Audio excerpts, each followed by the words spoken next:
Welcome, everyone. Thank you so much for joining Discussions with the Fascia Masters. My name is Deanna Hansen. I'm a certified athletic therapist and the founder of Fluid Isometrics and Block Therapy. And I'm being joined by my nephew, Quinn Castellane, the VP of Block Therapy, lead block therapist, and our special guest today, Sabrina Fritts, our block therapy instructor, who has an absolutely incredible journey and story to share, as well as what she's doing to help people all over the world. So Sabrina, I'm just going to pass it over to you right now, and I can't wait to hear your story.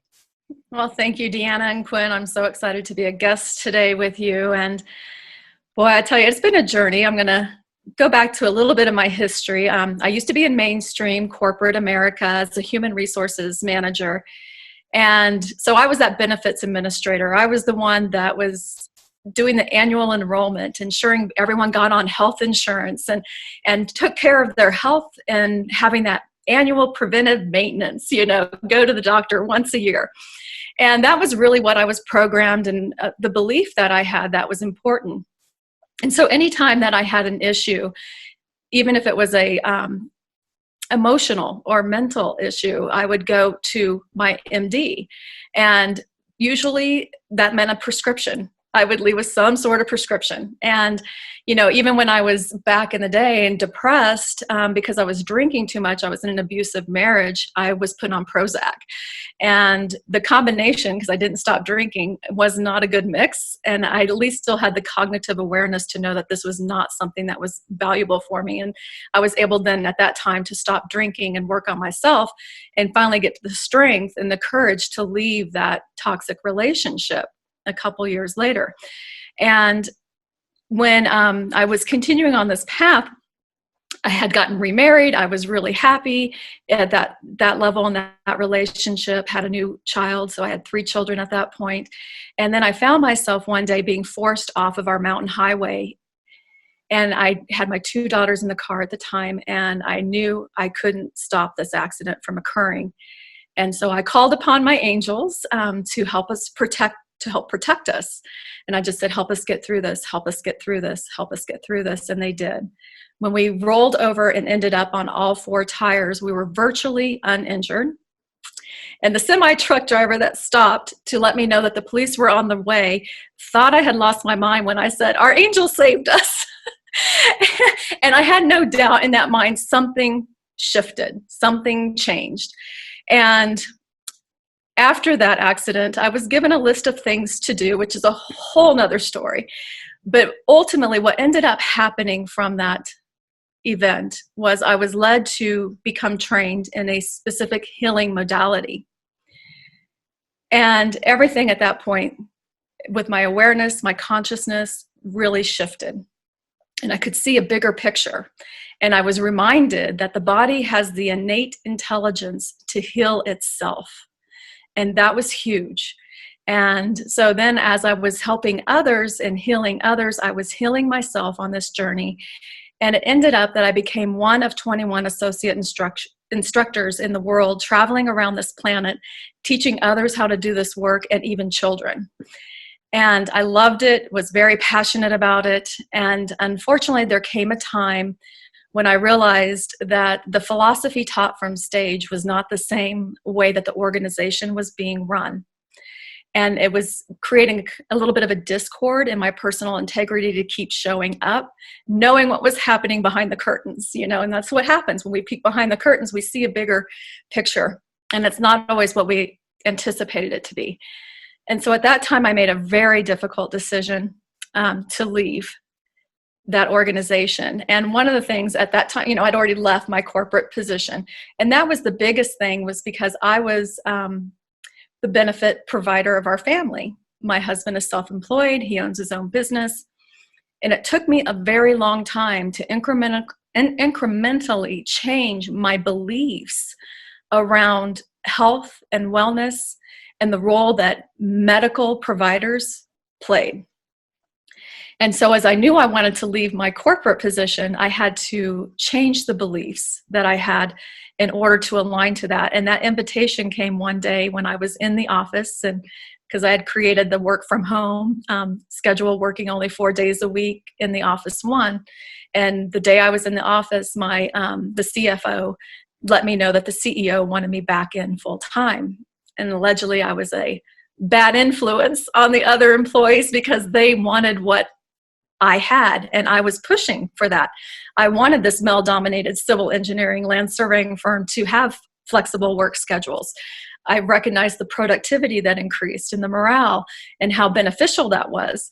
But I was a little bit of a rebel rouser, and I didn't quite fit in there anymore. And I definitely knew I didn't want to drive an hour each way from my mountaintop into the tech center to work. And so I looked at that as my invitation to leave, and I did, and ultimately have been supported since.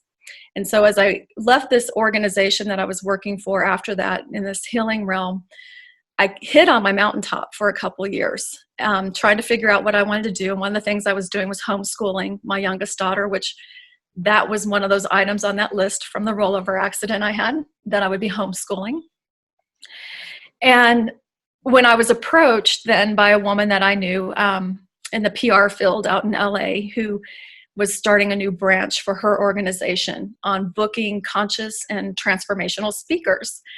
And I knew it was a stepping stone. I knew I needed to get back out there, connect with other people, stop hiding, and figure out, what the next steps were going to be for me.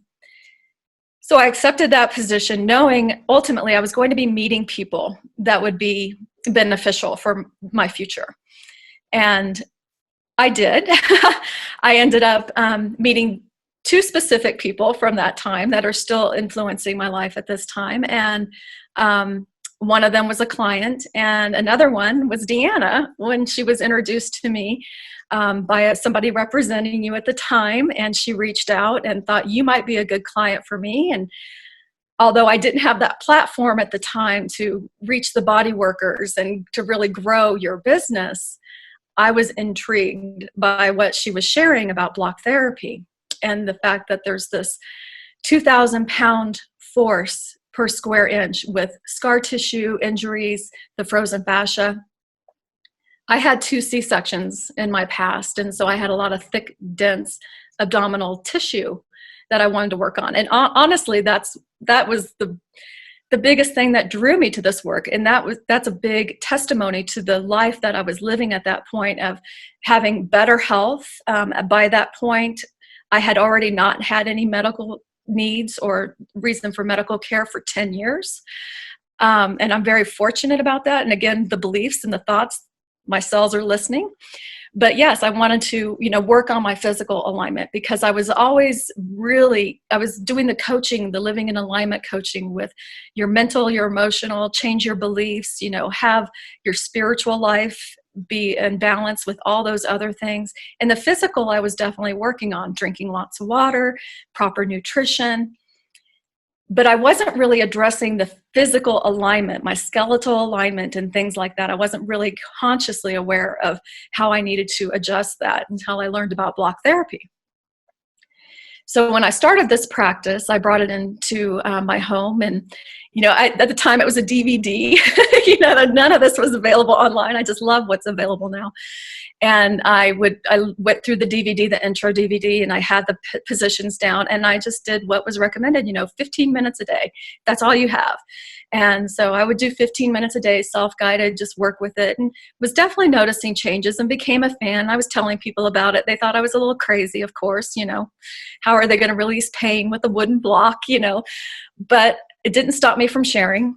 And when I ended up, after I left the organization of booking speaking engagements after about a year, one of the clients I had there approached me and asked me to work for him specifically and exclusively as his executive director. And I liked the work that he had available and the transformational aspect that it was doing for others. And there was definitely a healing aspect to it. So that was important to me. And I said yes and started working with him. Which was wonderful, because again, I was working remote from my mountaintop, which I love, working from home. Helped grow his business, connected him with some people that were very influential in growing that business, and really enjoyed it until I got to a point where I recognized I wasn't being paid according to our agreement. I wasn't being paid correctly. And when I realized that, I brought it to his attention, and it kept getting postponed. The discussion to address that kept getting postponed, which was a little upsetting considering everything that I had put in and invested into this organization to help grow it. But I also was having a hard time really speaking up for myself and owning my own value.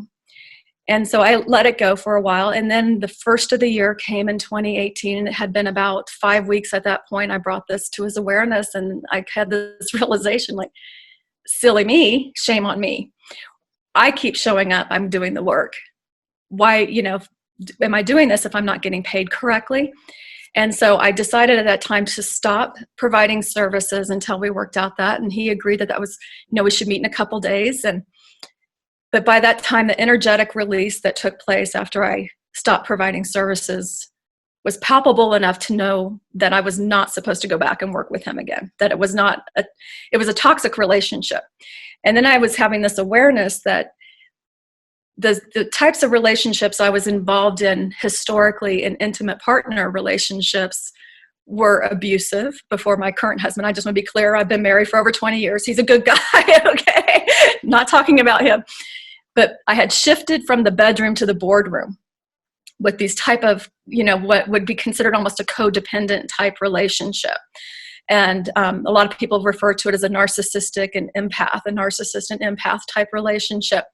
And I really wanted to figure out why I was still attracting this. And so, of course, I turned to my block as my therapist and dove deeper into a more a higher intensive daily practice. So my 15-minute a day self-guided went into the membership site doing 30 minutes minimum a day. And that's when I really started noticing not just the shift in the physical body, but my emotional and intellectual states. I wasn't feeling so victimized by the world anymore, or the place that I was at. And ultimately what had happened with that business dispute with this particular person is he filed a 6-figure lawsuit against me. And that was very challenging. And that lawsuit came after he tried to coerce me into signing a different contract, which was even more restrictive than the contract we had in place. And I don't take too kindly to threats. And so I just ignored it, and he filed the lawsuit. And when I couldn't find an attorney in his jurisdiction that didn't have a conflict of interest or the caseload to support it, I went ahead and did a crash course, online course on how to win in court without a lawyer. I figured nobody is going to be able to represent my case or myself at the same level I would be able to. And I did. I took on that endeavor of representing myself pro se against a man who tends to use the legal system, the litigation system, to exert power and control over people. And emotionally, it was very, very challenging, extremely stressful during that time. I was losing sleep, and then that's why I really dove deeper into my block practice. I needed that support. And when I was recognizing was not only was it helping me to deal with the current trauma that I was being subjected to and experiencing, I was releasing some of the past trauma that had been stored from those other abusive relationships.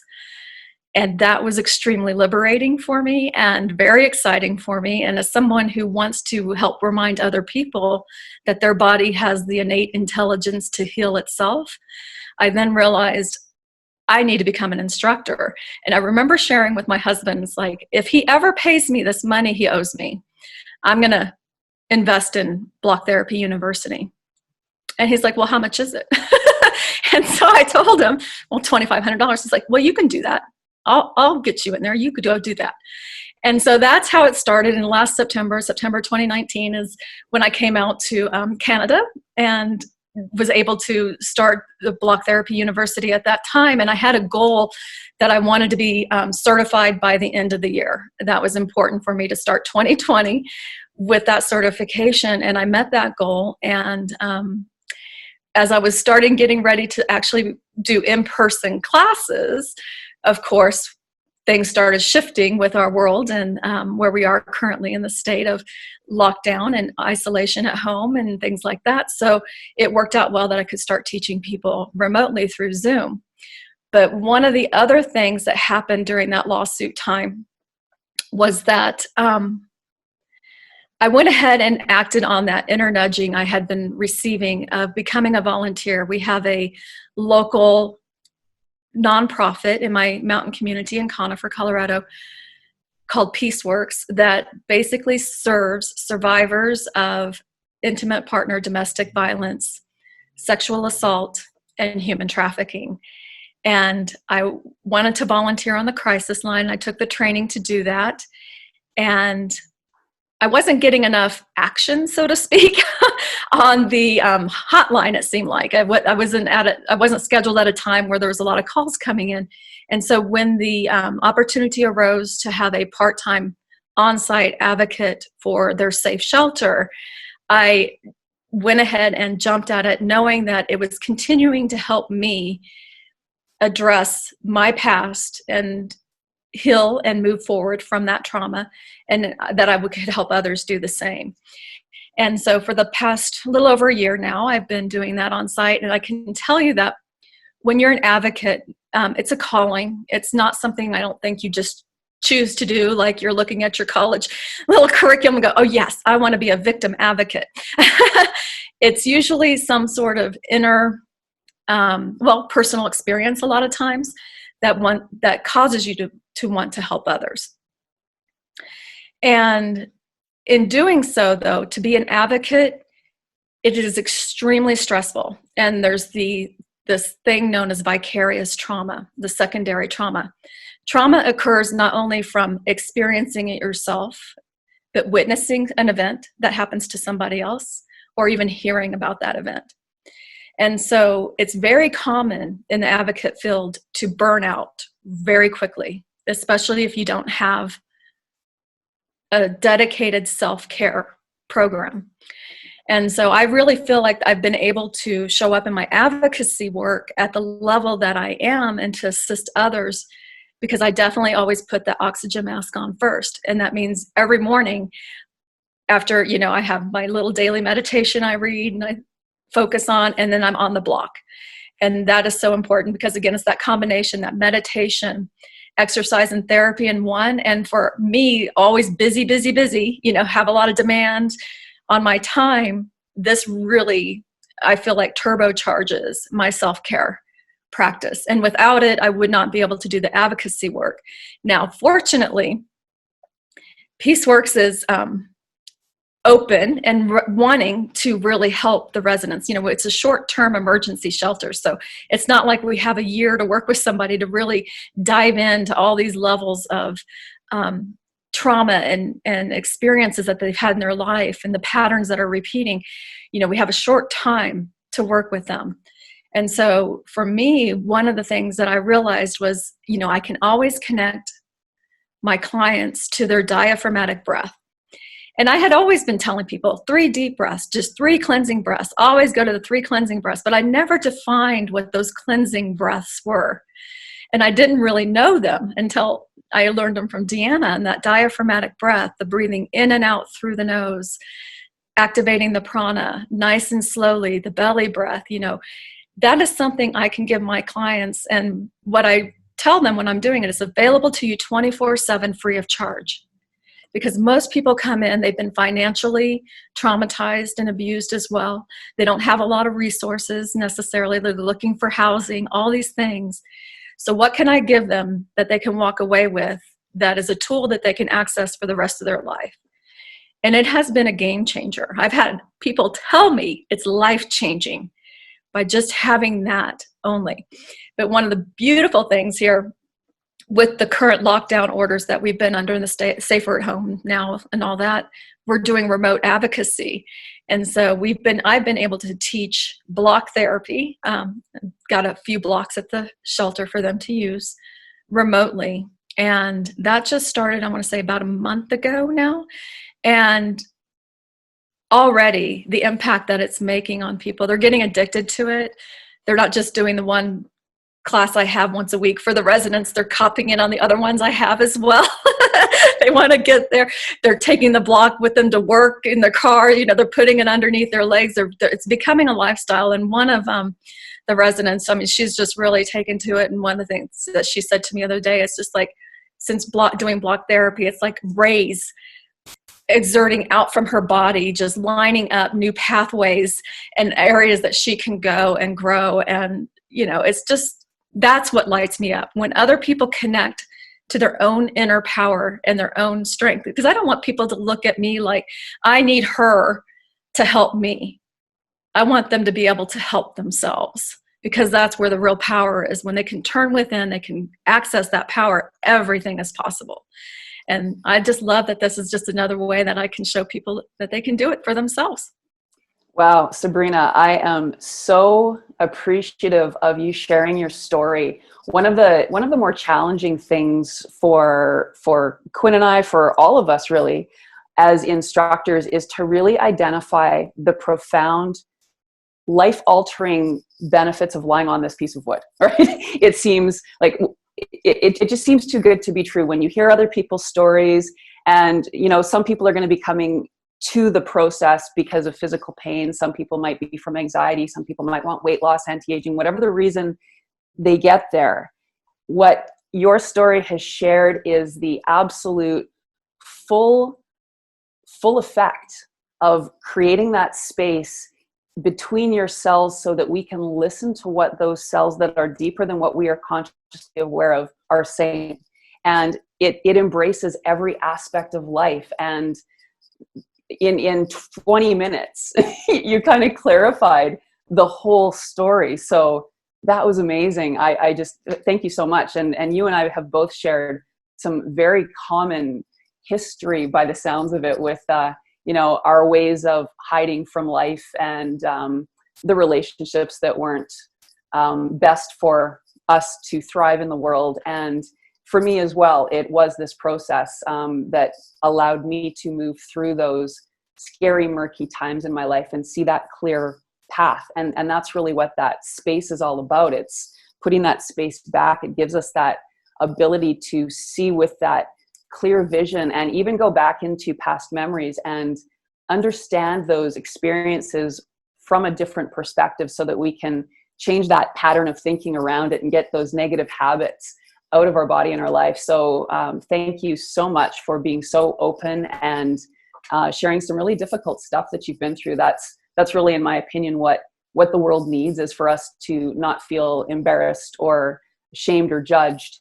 And you've just done that so beautifully. So I commend you on that. Thank you so much. Quinn, is there any comments from everybody that you'd like to share there? We got a few comments. This is a great one from Coral. What a blessing to your clients you are, Sabrina. Changing lives one breath, one block at a time. So wonderful. And yeah, that's, again, like such an empowering conversation, because people don't talk about this as much as they should. And to be able to self-heal, which is so empowering, is that's the new world with block therapy. Is everything is self-healing from whatever it is. If it is changing your size and shape, to chronic pain, to PTSD, to trauma, because I've experienced PTSD to a pretty intense extent. And it wasn't necessarily me that was in that position, but I watched it. I saw a very severe car accident where I unfortunately saw somebody pass away. And it was very traumatizing, because like I thought I was all so tough, but to see that in person happening, and to literally, it was like, that really took me back. And that just kept on replaying in my mind over and over for the first time. It was for the weekend. It was on the highway going to the lake. So it was that weekend. And then I'm like, okay, I think like kind of getting this out. And then a week later, it would start replaying. A month later, it would replay. And I'm like, what is going on? Like, this is crazy. And then I would have like freakouts because I didn't really know what was happening. And it was so terrifying, because I'm like, that could have happened to anybody. That could have happened to my mom. That could have happened to Deanna. And I know this is such a weird conversation right now, but it's like so true and so terrifying in the moment. But the one thing that can get you out of that replay is to actually find it deep within your cells, as we talk about, and breathe and exhale that out. And that's what has helped me. And of course, talking to Deanna's helped me with probably almost every issue in my life. But Deanna and the combination of blocking has got me out of that PTSD. And it's all about still looking at the bright side of things, because there's always a silver lining in pretty well any trauma or experience you have. And I know it can seem like the last thing you want to look at, but once you get to that other side, it's amazing. And so I again can really experience what that's like. And for me, it was diving deep in the psoas. And they even mention the psoas is the muscle of the soul. Some people will mention that. And that is what got me out of that replay mode, that negative thinking. And again, like, I never think about it anymore. It's great. And if I do, I don't think of the negativity of it. I try to think of the positive side of things. And that's great. And you bring up an excellent point. That's the thing. The tape keeps replaying because it's trapped at a cellular level within our body. Mm-hmm. And yeah, when you can get to the point where you could tell the story without having the emotional or trauma informed response, then that's what's so important. Because, that's a lot of times what I'm seeing happening with my clients in the shelter is, something gets said and it triggers that response again. It's like they're right back into that event that has caused so much trauma, and until they can break that cycle. And it does come as simply as exhaling it out of your body. It sounds so simple that it can't be true, but it really is. And so again, when I was guided to block therapy, my C-section scarring, that was my big draw, And when I was working that area, what happened was my rib cage was lifting up. I got the relief from my neck, my chronic neck and shoulder pain because of that forward rotational collapse neck there. That was huge. And that was something I just thought would be lifelong for me, because the rollover wasn't my first accident. The universe likes to wake up my energy. And the first time I was dragged by a car when I was 15, I came a 1/4 inch away from breaking my neck. And so, yes, I've got a lot of scar tissue and damage in here as well that I needed to address. But, that's the thing of people, however they find the block, if it's from pain, wanting, to change their size and shape. I love, of course, anything that brings when we pull the past out from our current state, it allows us to tap into that youth and that vitality. And, my game plan for life is happy, healthy, dead. I'm not going to do this whole deterioration stuff that people are buying into, because again, that's just a belief. And your body and your cells, I call them, they're amazing eavesdroppers. They're always listening. So what do you want them to hear? You got to be very careful where your thoughts and your beliefs are, to make sure that you're feeding your cells not just proper nutrition and exhaling all the waste out of the body, but also good ideas, good thoughts, good beliefs that they can also thrive with. One of the things I learned when I was going through the Iyengar teacher training program, I didn't follow through with the teaching of that, but I went pretty much the full distance, and then, my life changed with block therapy, but is that we are born into this lifetime with a signature posture. And the goal of this lifetime is to break through that signature posture.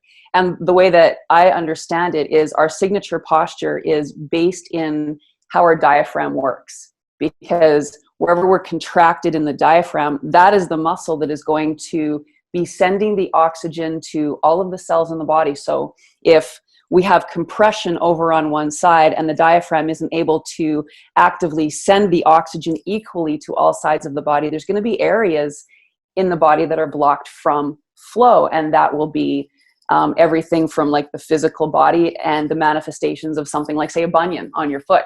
They travel through families, like all these genetic predispositions. So I love that you mentioned that belief of what aging is, because it's exactly that. If we look at our families and we say, oh, I've got my mother's traits, I'm going to age just like her, and we feel that we don't have any ability to change that or to make different decisions, I'm here to share that we absolutely do. And it really does come through releasing those adhesions and getting that muscle inside of us to pump properly so we can feed every cell. And then what's beautiful is get to change our history, our cellular history, and create unique opportunities and potentials in every single moment going forward, rather than getting trapped into that cycle of thinking that ultimately gets sealed and stuck in those layers of the binding fascia. As we open and release them, now we can create a different dialogue with ourselves and ourself, so that we can move forward and become the humans that we strive to be, and we're not stuck into an idea of what our life was supposed to be. So that was great. Thank you so much for that. Anything more, Quinn, before we move on and I ask Sabrina some more questions? So far, no, but I think people are really enjoying this conversation. So again, that was such an incredible topic there. But yeah, we can move on. All right. Well, Sabrina, I know that you're working again directly with some people. Do you have any experiences that you'd like to share that have been really profound for you working with people directly? Well, somebody who actually started the virtual classes before she could invest in the Block Buddy was using, a smaller hardback book and a rolled up towel. And she attended a few classes and grew a half an inch, just from proper alignment in a very short period of time, And so, yes, there's really no limit. I have people coming with specific fibromyalgia, different things like that. And so we just work the areas that really need that attention. I don't feel like there's really any limitation, only the ones that we impose on ourselves. And to me, if you invest in yourself, the return of investment is exponential. Even just so I just tell people 5 minutes a day on the block, on the belly position. If that's all you can do, that's enough. And so start where you are. And I love that it's a practice. Definitely have had people release some of more of the emotional side of it, but having those physical realignments that are helping them to release the pain that's stored in their body and things like that. And we live in a society where, we want instantaneous and things like that. And people are getting that. I had a client that had a very defined channel along her thigh with varicose veins. And after one session, immediately saw a noticeable difference in that channel releasing the grip there. So it's important, I think, for people sometimes to have that because they need that understanding. I'm of the belief that science catches up to me. So I don't necessarily need all of the case studies and things like that to confirm what I already know within. But other people like that. And so I think it's important that we can document those things for others, for sure. Yeah, thank you. Absolutely. And that's really what the beauty of our block therapy community is all about, because I have over the years many times attempted to get research because people want that. Mm-hmm. And, along the way, it's like, well, what is science? I mean, what is science here for? And science is here to help us grow and evolve, become better versions of ourselves, make the planet a healthier place to live. And often we miss the boat on when that's actually happening because we're looking for these other kinds of documented research, when if we actually listen to and pay attention to what people are experiencing, how is that not science? If we have thousands and thousands and thousands of people all over the world getting the results from this work, how is that not research? Because ultimately that's what research should be. Apply something, see what the result is, and share. So that's just such a great benefit of the community, which I'm so pleased. It really is probably my favorite place to be because I feel supported. And this is not about Deanna. It's not about Deanna and Quinn. This is about everybody. Anybody that embraces this tool, it's for them, and it's for them to share their wisdom with what helps. I have my own personal experiences. And of course, over 20 years of doing fascia decompression, I have changed dramatically in all aspects of my life. But my experiences are only that. I haven't worked with lots of other things or had conditions that other people have. So when somebody perhaps has fibromyalgia or a bunion that they got rid of, or whatever the scenarios are, that is what needs to be shared and continue to share so that other people with those specific issues can hear those stories and feel safe enough to give it a try. And then typically once people get on a block, they don't go away from it, because it's so immediate, that connection to your breath. And the block is just a tool. It's a tool to connect us to the divine within. And that's what it does, is it melts through those layers that are keeping the cells away from what we're consciously aware of, so that we can start communicating with those cells. And the more cells that we have working on our behalf, the more integrated we are, the more creative and the more astounding our lives are, because we feel amazing. We sleep properly. We have energy to get up and face the day with joy as opposed to fear. And I think one of the most important things, especially in this time, is giving yourself that time to turn off what's happening outside there, because it's constant. The pounding of the fear that is out there, it's constant.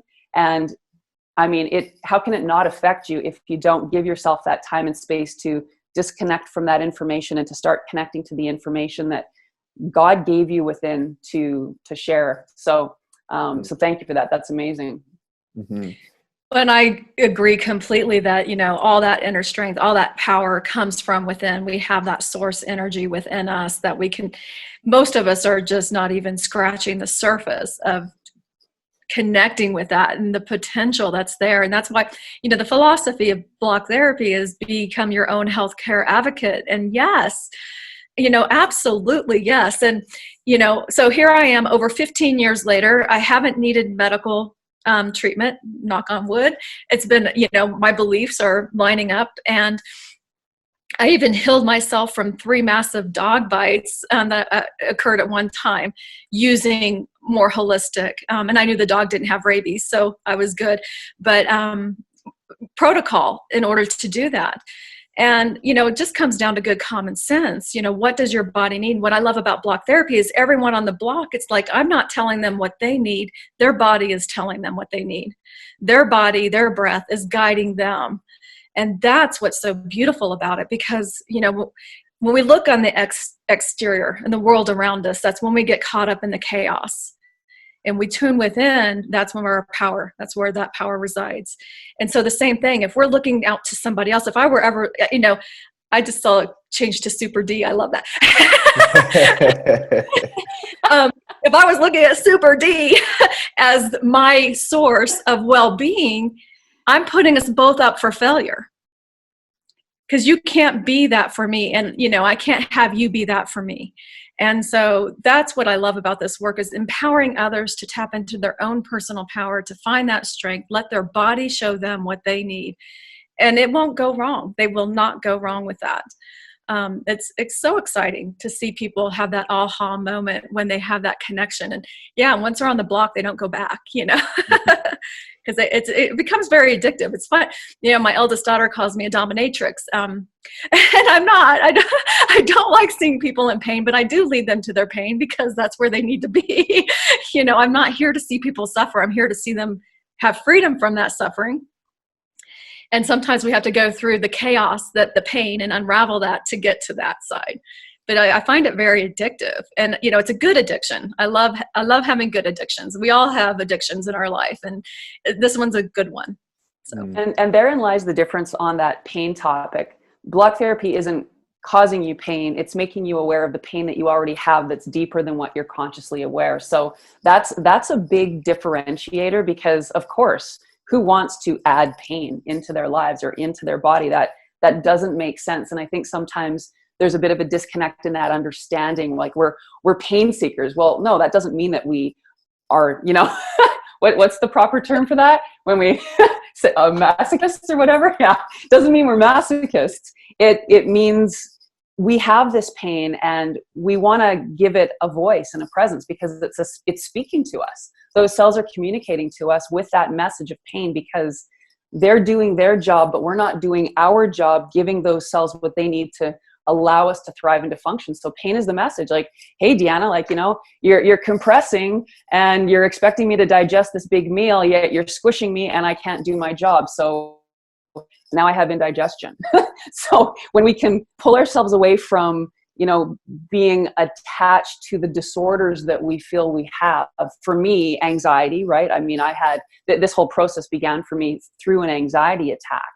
And I've learned now to say that I don't have anxiety, I have anxious cells. If I'm feeling anxious, it's because my cells aren't receiving what they need to do their job, and they're giving me information that, okay, you're asking for a lot, but you're not giving back. So, and that comes through how we think about them. Like, am I hating the way I look today, or am I loving my body today? Very, very different messages. And I love how you explained that your cells are always listening. So no matter what messages we're putting through, they're responding just like puppies do, right? They're gonna obey what we say. So if we hate something, they're gonna respond from that message as opposed to I love something. And the frequency, it was the Science of Compassion, Greg Braden's book, that I first saw this, and it was just so impactful. The wave of love, and then the wave of fear, and the wave of love equals the frequency of our DNA.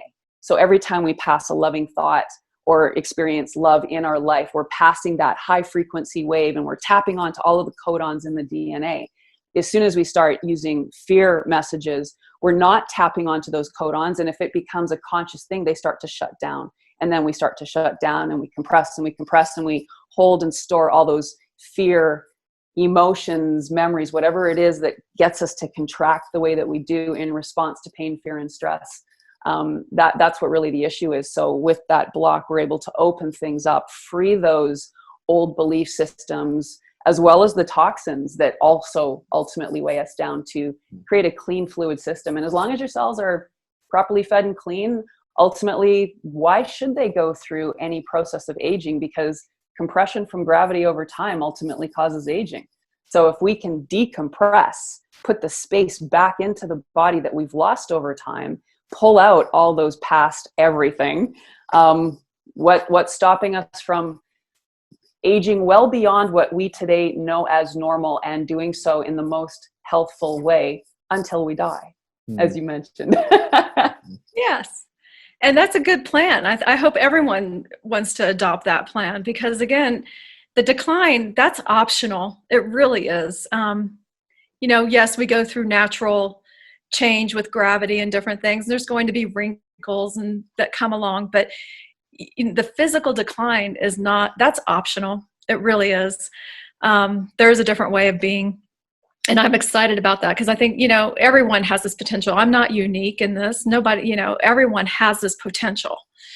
And I'm thrilled that we can look at that. And so being able to have, 15 years, no health insurance, I estimated, if I was going from what it cost back when I left it, that's $150,000 plus that I've saved not investing in that. But what I find with people is when they say, well, what do you do? And I'm like, oh, I'll make green drinks. So, I do it. And that's a lot. I have an infrared sauna. I've had an infrared sauna for years. Because talk about detoxing. And then, oh my gosh, the combination of the block inside the infrared sauna, that's really amazing. So I tell people what I do, and they're just like, oh, that's just a lot. And I'm like, you think investing 30 minutes, an hour a day is a lot in your well-being? How much are you investing in that medication that you're taking every day? And what is the tax that your body is paying to have those chemicals in that body? So everyone has their own unique path, and I realize that. And I have family members that think I'm insane, and that's okay. They have their path, their journey. I know what works for me, and I know that I'm, ultimately healthier because of it. But you can't force anyone. You can always lead the horse to water. You can't make them drink. And doing the healing realm for as many years as I have now, that's one thing. Some people get connected with that disease, that identity, and it's hard for them to imagine not having that in their life. And they have their own reasons why they're holding on to it. So as an instructor, as somebody working with people, we can't inflict a healing no matter how hard we try on someone. We can just give them the tools, give them information, and it's up to them to do the work then. And so becoming detached, that was one of the biggest things for me to learn in this journey. Because of course, my default is to try to save everybody. And I'm not here to save anybody. I'm here to lead by example and to show a new way of being, a new alternative in different ways. And there's not just one, there's so many paths. It's amazing. But this is definitely one that I'm thrilled that I was able to bring in because of the change that it's made, not just for me personally, but for those that I'm now sharing it with. Well, and you certainly share it so eloquently, and you are going to be, and already are, extremely impactful in what you're doing. You have some pretty incredible events coming up. Can you talk about those a little bit? Well, and that's the funny thing is like, yeah, when you were first introduced to me to book your speaking engagements, I'm like, oh, because I knew then it was, to reach, you wanted more teachers, you need more instructors, you're one person, you need this grassroots movement to really move through the planet. And I thought, oh, I didn't have the right platform. And now funny that now the advocacy work I'm doing, we have conventions, a lot of conventions, and to help people, law enforcement, there's both the public side, the public sector and the private sector in this type of work. And getting those systems to work together isn't always easy. And so I do have the Colorado Advocacy and Action Conference, which was supposed to be in Vail, Colorado in June. Actually, 1 month from today, June 12th, is when I'll be presenting. They went to a virtual, and so they had to cut some of the presentations, but this one was selected. And the topic is release trauma through decompression, the missing link to self-care. What my vision is for this is to create a ripple effect where I'm arming these advocates with an arsenal of their diaphragmatic breath and some decompression exercises that they can do for themselves and others. And then they're going to share that hopefully with their clients, which is then going to reverberate from them. And so I basically see this ripple effect on the planet of everyone connecting to their conscious diaphragmatic breath and doing it right. Because that's what allows us to be that center, that eye of the storm. When the chaotic world around us is still swirling, we can be grounded and centered. And so not only that, then I got the National Training Institute for the National Center for Victims Assistance in Atlanta, which is now has been moved to November in hopes that it'll still be in person. And if it's not, I'll be doing a virtual presentation for them as well. And then I'm also going to be applying for another one here soon that should be held in October. But, it's interesting to have these speaking engagements now. I love that. And I love this about you too, Deanna, as the founder of this work. And I think it's important for you to recognize this because I have worked with change makers in this world. I've been in this transformational healing realm since that rollover in 2004. So what makes you unique is that you're not ego-driven with this work. You come from a very genuine, heart-centered place of really wanting to make an impactful difference and educate others and allow them to harness their own inner power to become their own healthcare advocate. A lot of people that find something and have a technique or a program, while they are helping others, there tends to be a very strong ego influence on it. You have to do it my way. It has to be, very limited and restricted. You can't bring in your own personality to it. And that's what I love about you. That's what you want your instructors to do.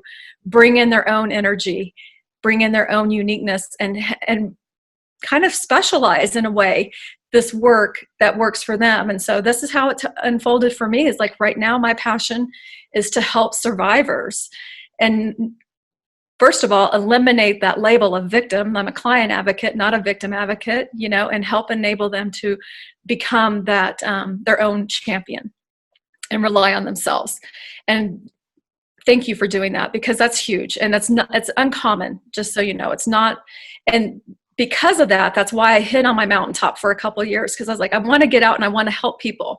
But am I going to turn into that? Am I going to become greedy and really wanting to exert power and control? And no, I'm not, because it's not in my DNA to do that. And you have shown me as well that there are other people out there who are doing it from a very genuine heart-centered area. And that's important, I think, and should be acknowledged. But what I love about block therapy, not just the speaking engagements that are coming up, but I've adopted this into my lifestyle. In 2017, I had 39 flights. My block was with me. My block gets packed first, and there's room for whatever else fits.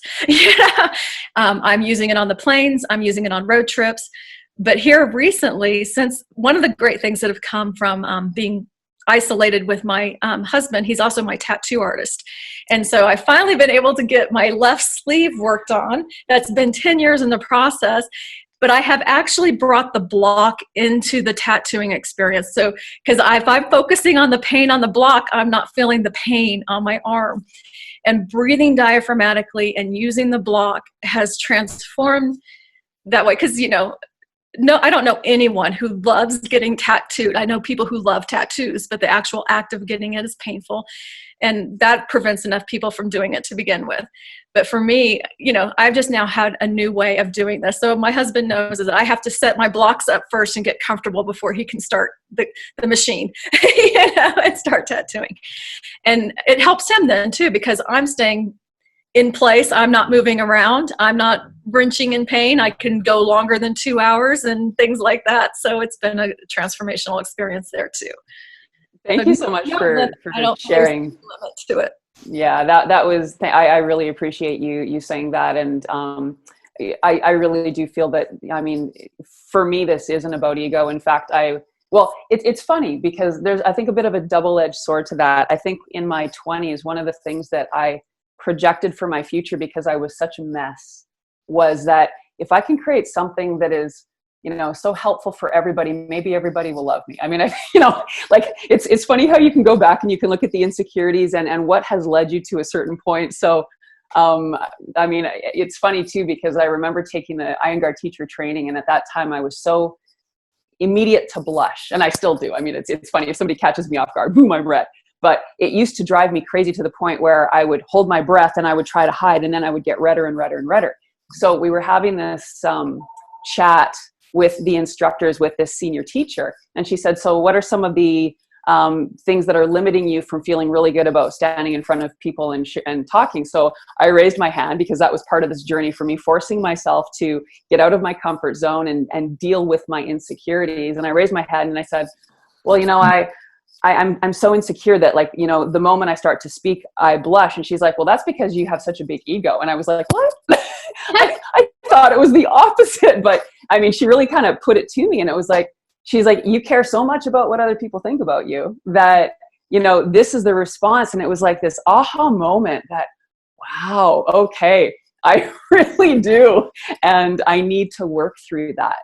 And that has, this whole journey's been really good for me in that regard, because, growing this from what it was to where it is today and where it's going forward, I really need to let that fear go and allow spirit to come through, and to not be so concerned about the opinions of others. And what is the biggest blessing for me is the community, because that has given me that ability to let go of my own ego and allow myself to sit back in the process and allow others to share that. So thank you. I appreciate that. Now, Quinn, you got something exciting that's, coming up in the next little bit. Are you going to be taking your block to Spain with you? I was going to say, I'm like, I know what I'm doing next time I'm getting tattooed. I mentioned this on last week's discussion as well. But yeah, I'm planning on getting a decent sized back piece done, actually, based around the block therapy logo. So because it's going to be on my back, I'm going to be blocking my psoas, because I know that's one of the more intense areas for me to work. So yeah, we'll be putting that to the test, and I know that will help dramatically. So it will definitely make a big difference. And just staying connected, even if you don't have the block, just staying connected to your diaphragmatic breath throughout the process, that makes a big difference. Totally. Yeah, I highly recommend it. I don't know if I can get to the point where I have blocks in our studio and new client comes in, I'm going to be like, lay on this wood piece of block. I'd have to be here and really train people. But I think if you have the practice, it's definitely something you can add. Yeah. Well, I definitely will. So I'm just going to read off a few comments. We have a lot of comments here, and they're just fantastic. So somebody said, science catches up to me. Actually, that's what you said, Sabrina, I believe. I love that. And if we just listen to her body, all the answers are there. My block is my guru. And then science simply means knowledge. We are studying moment to moment within the infinite space of the body, meeting and releasing whatever is in the way of our freedom, happiness, and creative joy. And again, like that's so true. There literally is infinite space within the body. as soon as you understand that, you'll realize that you just keep on discovering more and more. And Deanna's been in this process for 20 years or so. And she just keeps on discovering more and more because it's infinite. It really is. And a few more great comments here. I am completely new, 4 days on the block, and feel hope and connection regarding pains I've had in my body for many years. Thanks for the live talks and the inspiration. Another comment, so much relevant and needed wisdom, Sabrina. Thank you for your dedication and willingness to share. And thanks for acknowledging Deanna's extraordinary pioneering spirit in the incredible self-care journey. And that is so true. Deanna is the absolute ultimate leader with block therapy and just bringing this to the world. And again, like, just this conversation has been so inspiring to a deeper level for so many people. Like even for myself, because I'm still only 25. I have a lot to learn. And just to wrap up a few comments that you were saying in the past, and I think this is so important, that anybody that is experiencing either like a breakthrough or an incredible experience or realization or healing that they never really heard from block therapy or even just a holistic way of healing, share that with people, because as soon as you hear that somebody went to A to B with block, or again, there's not really an end point, but have created change, share that, because that's going to give some people hope, or who knows who you can save in the moment as well. That's going to give people hope to know, if she did it, I can do it. I know that I can do it. And that's similar to the 4-minute mile. Like, so many people thought it was impossible to run a mile in 4 minutes or less. As soon as somebody did it, a week later, 2 weeks later, boom, more people kept on breaking it. So there's so much of the belief component that comes into it. And again, that's why it is a body, soul, spirit practice, because we're connecting to so many different layers and to a higher intelligence at times. And that's what's really feeding and fueling ourselves. And the more you do block therapy, the more you're going to become aware of your body, the more you're going to understand what your issues are. And I know that's been a big topic of this conversation. And don't ever be intimidated to do that, because the more you can dive in and jump in, that's where the magic happens. And everybody's journey, everybody's experience is going to be completely unique. There definitely will be similarities, but with everything that you've shared and the experience that you've had with people, Sabrina, has just been absolutely incredible. And like, I am rooting for you, because this is so incredible. And yeah, if block therapy has been something just on your mind to try, and you're just not really sure, again, that decision is up to you. You don't ever have to try it, but if you do, I promise you, it won't let you down. And it's ultimately, you won't let yourself down, because the guidance to do it safely is here, but you get to take it to the depth and to the areas of exploration that you want. So again, I have all of Sabrina's links in the chat with this live call right now. In the recorded one, it will be below the YouTube video. And yeah, so Deanna, I'm going to let you carry on this next piece. Yeah, well, thank you, Quinn. That was an amazing wrap up of, all of the things that we've discussed. So Sabrina, before we let you go, do you have any last bits of inspiration or anything else you'd like to share with everyone that's been listening with us? Well, yeah, one of the things, it's a lifestyle. It's not just, you don't just block when you're on the block and on a mat, but one of the things that I've noticed here recently, I'm on my 10th season riding my motorcycle on my own, and I am much more confident on my bike now. And not just that because of the core strength that I have, but also for the first time, I'm actually able to have the full range of motion to see what's over my shoulder, where before, when I first started, it was like this in the helmet. I was relying on my side mirrors, and it wasn't safe. Now I can actually rotate my neck all the way over and see behind me, which is not all the way, not an owl completely doing the 270, but that, and also paddle boarding. I have much more core strength now. I'm more secure on the board and confident.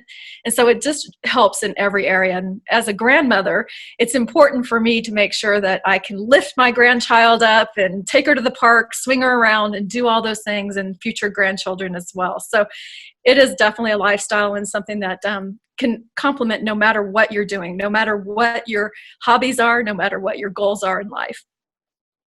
Well, thank you so much. And yes, we've got your links. So I'm sure you're going to have a lot of people reaching out to you to continue the conversation. Thank you so much, Quinn. As always, couldn't do any of this without you at all. So appreciate it. And thank all of you for taking the time to listen. This will be up on our YouTube channel as well. So you can view it again and again and again. Forever and ever. Love it. So that's everything. Again, thank you guys again so much. And yeah, again, I'm rooting for you, Sabrina. I'm rooting for you. I can't wait to keep watching your journey and hopefully seeing you in person at our next teacher training. So that is everything. Have a fantastic rest of your day. Make sure to subscribe to the YouTube channel. Hit the little bell if you want to get notified every time we're live, every time we upload a video. If you liked this video, which I'm sure all of you did, give it a thumbs up. And we will see you next week, same time, same place, 10:30 a.m. Central Time for our next discussions with the Fascia Masters. Have a fantastic day. Bye, everyone.